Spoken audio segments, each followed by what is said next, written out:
The employees are working 20-hour days. You do need additional time off. Please talk to your director. All of this makes my skin crawl. It genuinely makes my skin crawl. So basically what the employees said to me was, everyone's exhausted, everyone's been working. You can use the paid time off that you have earned, by the way, if you need to grieve more. But imagine you're the employee and you're like, okay, well, this is his wife saying this. So am I weird? BuzzBuster welcomes you again.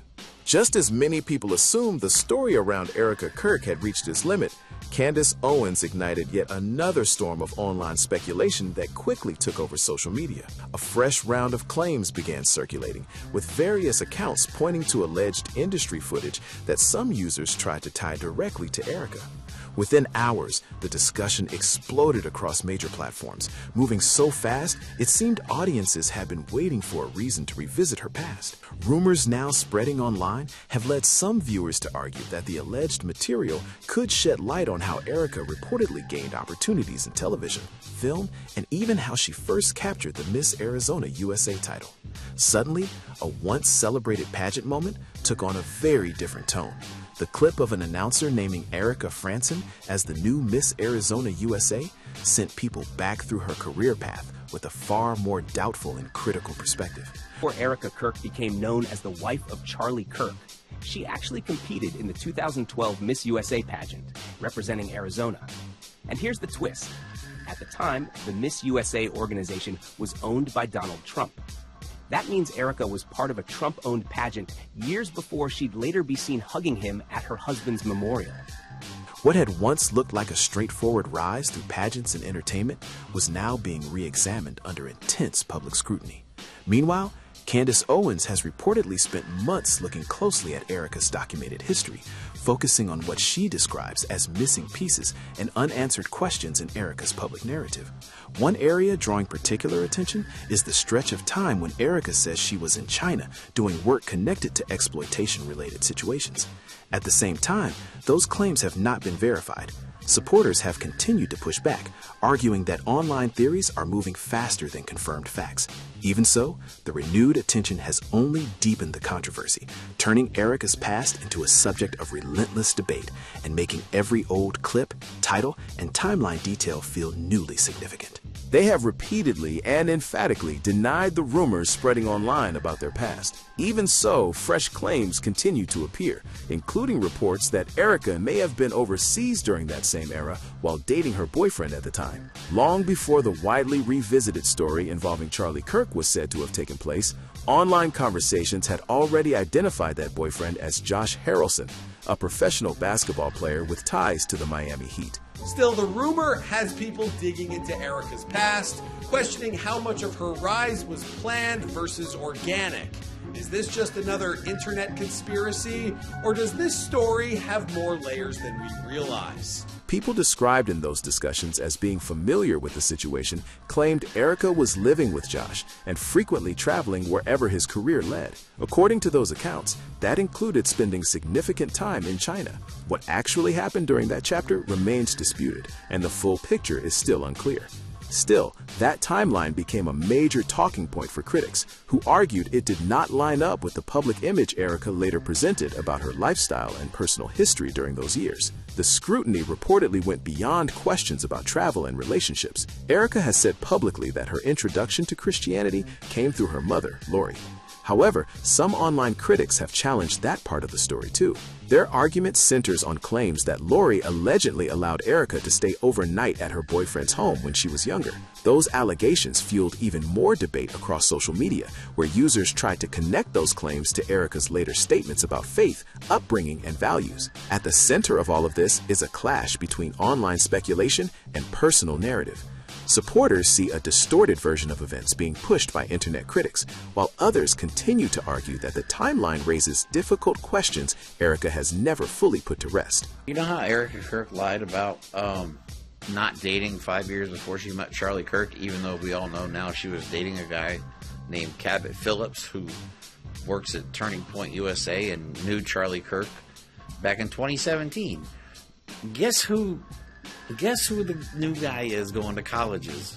Across social media, People have been picking apart what all of this could mean about the beliefs and moral image Erika later showcased so openly and so relentlessly.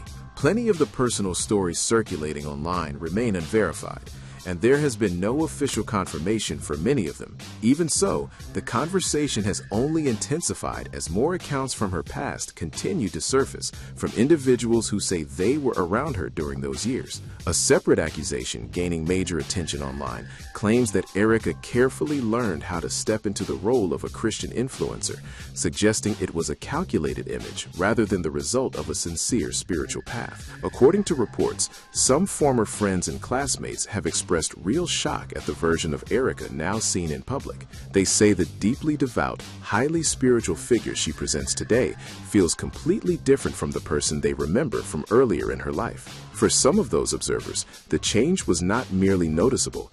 It was, by their description, almost impossible to square with what they say they personally witnessed at the time. It's one of those full circle moments most people don't realize. So yes, Erika Kirk's story goes way beyond politics, from beauty queen to advocate, with an unexpected Trump connection along the way. Much of that discussion appears to lead back to the same chapter of her past. Erika herself has spoken about an 8-month period of isolation, describing it as a season of reflection, spiritual growth, and a deliberate retreat from everyday life. However, critics examining that stretch of time through this lens see it very differently. To them, that chapter raises more questions than answers, especially as old claims, conflicting impressions, and resurfacing memories continue to collide with the story she has publicly told. Looking back now, some observers say those 8 months deserve a very different interpretation. In their view, that stretch of time may have been when Erika supposedly reconstructed her public image from the ground up, carefully shaping and practicing the version of herself the public, and Charlie Kirk in particular, would later meet. People identified as former classmates, along with others who say they knew details from that chapter of her life, have raised doubts about whether the change happened naturally. Their argument is that the shift may have been far more intentional and strategic than the public story has suggested. Even so, none of those allegations have been verified, and supporters strongly push back. They insist that real spiritual change does happen, and that visible, meaningful growth should not automatically be treated as evidence of something suspicious. Erika's own description of that period has become a major focus in the discussion. She has said that during those 8 months, the only people she stayed in contact with were her mother and her pastor's wife, whom she credited with investing deeply in her during that season. Online, that detail has sparked intense conversation, especially as more claims and accounts connected to that exact window continue emerging from multiple directions. I always look at people's past. Their track record shows me everything. And when I see someone entering beauty pageants, that means they really like attention, okay? And when I see them going into reality shows, that shows me also they're really trying to be famous. There's different types of girls. There's cloud chasers, cleat chasers, being a pro athlete. We saw it all, man. And I'm just saying that I see it a mile away. But geez, yeah, I mean... Critics now frame those months as a time of concentrated preparation. According to their theory, Erika allegedly immersed herself in scripture, faith-centered language, and conservative Christian culture in order to appear sincerely informed and fully devoted. By the time she eventually met Charlie, those following the story argue, she may have already refined the identity that would make such a strong impression. Whether that interpretation is fair or not remains fiercely contested, which is exactly why this part of the timeline continues drawing so much scrutiny. According to people telling the story, Erika seemed to arrive almost overnight with an unusually deep command of the Bible. To those who had known her earlier, that sudden transformation felt less like years of study and more like a dramatic shift that didn't match the person they remembered. Attention quickly turned to the pastor. Some online voices believe played a major role in guiding her during that pivotal chapter. Reports have pointed to Terry Christian, along with his wife Judith, as important figures in that period of her life. From there, critics on the internet began drawing a wider circle around those relationships. Much of that discussion centered on Terry Christian's reported friendship with Brian Houston, the prominent pastor whose name became widely known amid major public controversy after allegations surfaced that he helped hide misconduct connected to his father. Even so, it's important to separate documented facts from online theory.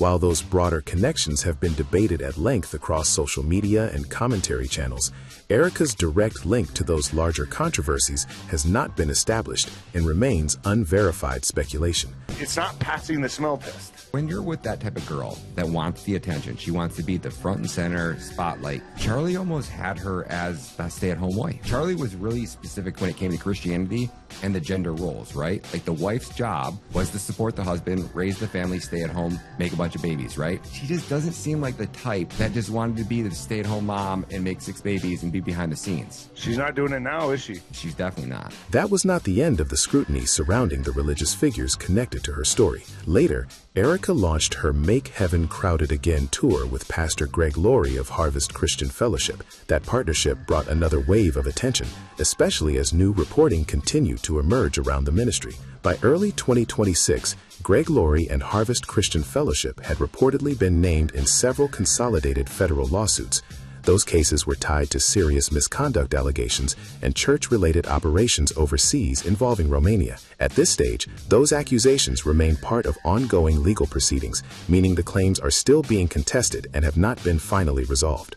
No official finding has come out of these proceedings, and at this stage, nothing should be accepted as fact unless it appears in verified public records or confirmed statements. Even so, the steady stream of reported links has pushed a growing crowd online to ask a bigger question. How did Erika rise so quickly to such a powerful position inside religious and conservative spaces? And who exactly helped clear the path for her ascent? At first, interest in Erika's background seemed limited, more like scattered curiosity than a full-scale effort. Before long, however, that attention reportedly evolved into a coordinated wave of online digging. Former classmates joined in, past acquaintances began sharing what they knew. Commentators, independent researchers, and deeply engaged social media users started comparing timelines, revisiting interviews, reviewing public events, and mapping documented relationships in search of gaps, overlaps, and details that did not neatly line up. As additional claims continued to emerge, the central debate only appeared to intensify. More and more people began questioning whether Erika's public image reflected her true identity, or whether it had been carefully shaped over time to serve a larger strategy. What began as suspicion reportedly turned into a far more organized and persistent effort to test that image against the record. Meanwhile, the controversy surrounding those allegations did not appear to slow Pastor Greg Laurie's public visibility. Look at the body language of her pastor and pastor man, pal. They look so deeply uncomfortable. The nervous laughing. This is the cringe expression. We're going to put it back up on the screen. Her pastor, the man who knew that marriage from the inside, corrects her on camera. He interrupts her in real time while she's sitting there saying, perfect, perfect, perfect. She said perfect, and he said, man, I think he was kind of a doormat. He continued appearing at major events and was reportedly among the evangelical leaders invited to the Oval Office to pray with the president as recently as March of this year. That single detail added fresh momentum to the scrutiny, drawing even more attention to the unresolved questions surrounding Erika and the network of influence around her. Questions kept swirling around the network she moved through, and the social world she seemed carefully aligned with. A major flashpoint centered on her earlier comments about avoiding alcohol and staying out of the dating scene while living in New York. To many viewers, those remarks felt less like casual personal history and more like part of a polished, intentionally wholesome image aimed at a particular conservative-leaning audience. Her defenders pushed back hard on that reading. In their view, people are pulling isolated quotes out of context and turning normal self-description into something far more calculated than it ever was. Public figures often get reduced to a few sound bites, and supporters argue that this is exactly what happened here. Critics, however, took the theory much further. Some claimed Erika wasn't just presenting herself carefully, but shaping an entire persona, lifestyle, and public identity around what Charlie Kirk might find attractive in a future partner. That idea didn't appear out of nowhere. It picked up serious momentum after viewers revisited her interview with Bari Weiss, where Erika said plainly, If you want to attract a man like Charlie Kirk, you have to be the type of woman who can attract a Charlie Kirk. For some people watching, that line sounded like a strikingly direct confirmation of what skeptics had been saying all along. To them, it came across as unusually self-aware, almost like an open admission that the image had been built with a specific goal in mind. Others saw something much less dramatic. From that perspective, it was simply standard relationship advice, later magnified online and interpreted in the most suspicious way possible. As with so much surrounding her public image, the divide came down to one basic question: was this authenticity or strategy? Have you looked into Erika Kirk at all? I have. Very interesting. So a lot of people aren't trusting her. She won a pageant back in 2012. She was Miss Arizona. And it's pretty interesting that pageant, who owned it? Trump did. So she knew Trump way before Charlie Kirk. Okay, you could say that's a coincidence. But she started a charity when she was 17, working with military officials, did missions in Romania. And people were saying that the whole mission was linked to trafficking. One small detail has been blown up so intensely that it now captures the entire divide surrounding Erika. Looking at the very same quotes, public moments, and recorded behavior, people are reaching two totally opposite conclusions. That split says everything about the larger controversy. Fresh scrutiny is now landing on the story of how Erika and Charlie first crossed paths. For a long time, the public version painted it as a chance encounter, almost a meaningful twist of fate. Now, critics are pushing back hard on that idea. New claims, described with increasing confidence online,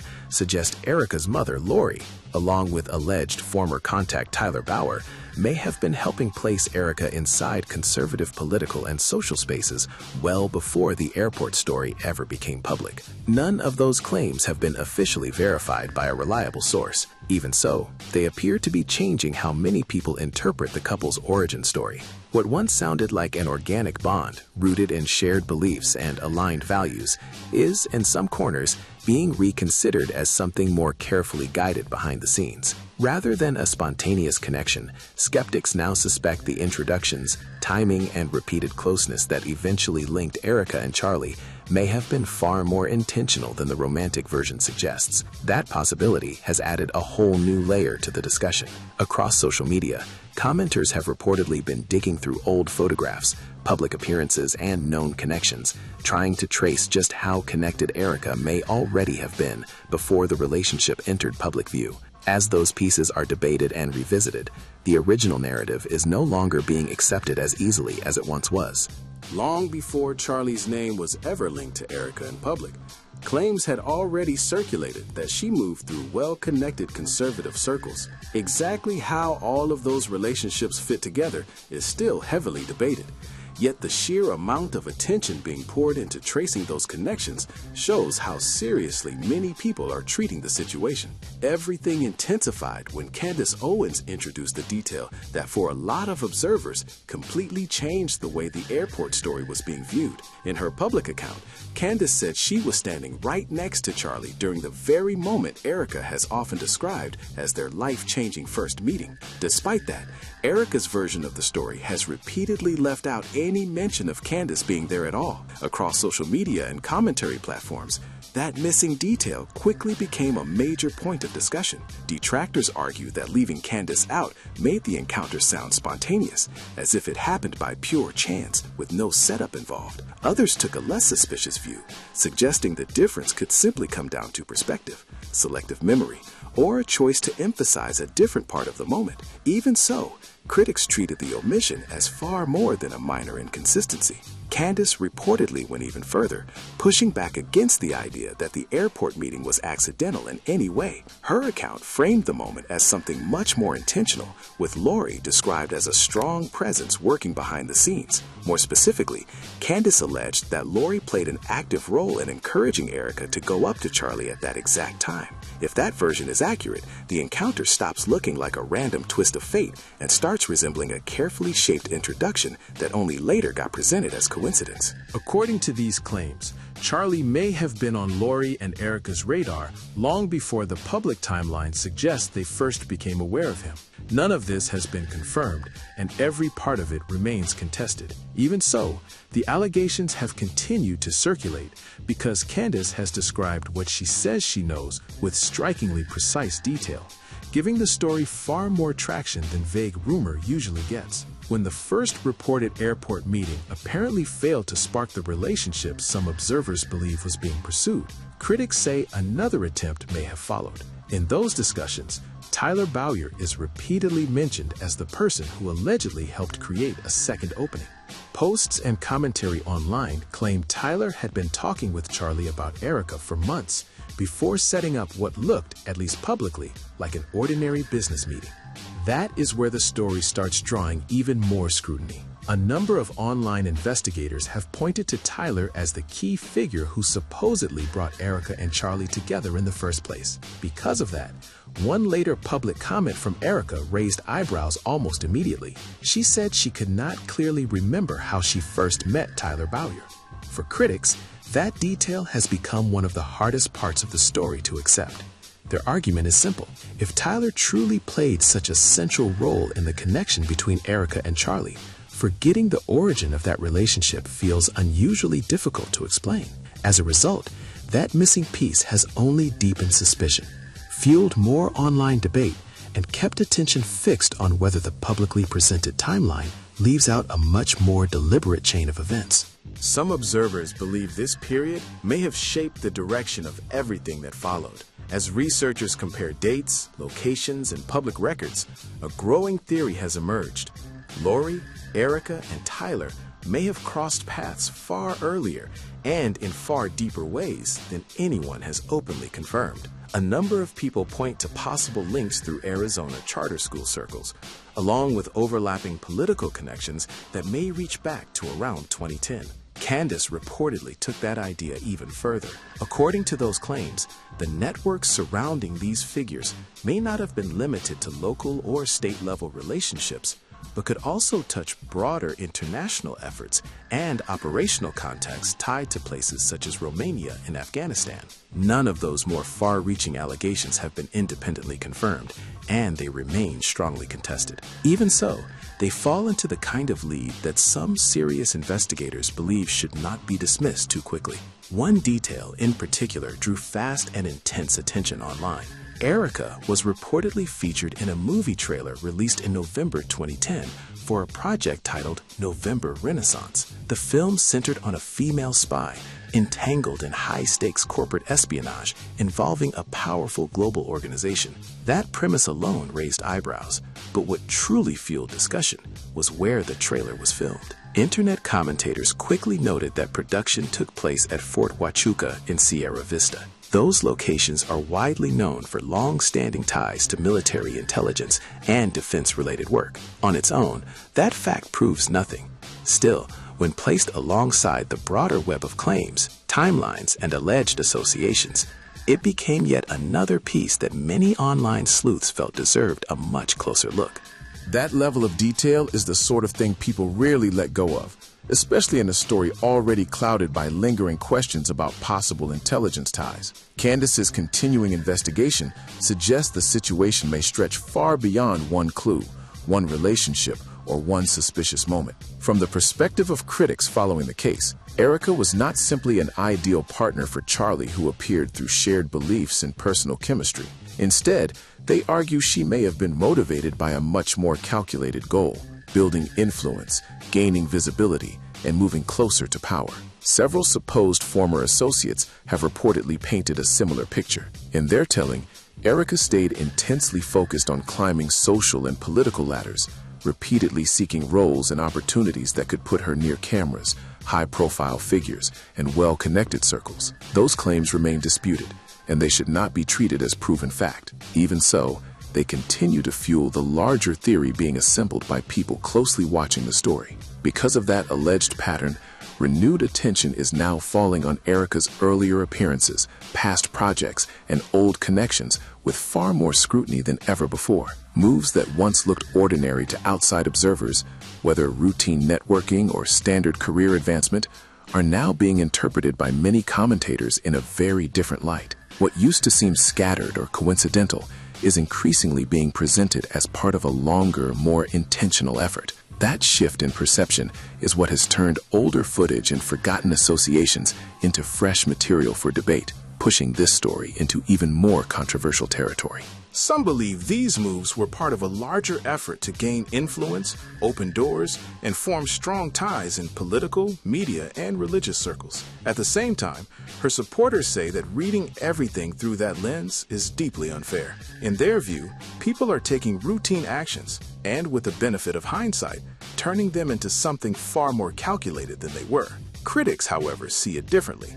They argue that the overlap of timing, personal connections, and reported inconsistencies creates a pattern that cannot simply be brushed aside. From that perspective, the situation calls for clear, direct answers rather than quick dismissal. Even her Miss Arizona victory, according to those closely following the story, is no longer being viewed as straightforward. Skeptics claim she did not just arrive in that space by chance. Instead, they say she had spent years intentionally preparing for the pageant world, developing the right contacts, strengthening strategic relationships, and placing herself around people who could help raise her visibility in those circles. What is also keeping attention at a fever pitch is the role of Candace Owens. Reports suggest she has made it clear she is not stepping back and has no plans to soften the focus of her investigation. Because of that, many viewers now believe more major revelations could still be on the way, and the audience following every twist in this story seems as engaged as ever. Where do you stand on these allegations, these claims, and the wider pattern critics say they are seeing? Share your honest take in the comments. If you know someone keeping up with this story, send this their way, and stay tuned for what comes next. More is still on the way, and this discussion is far from over.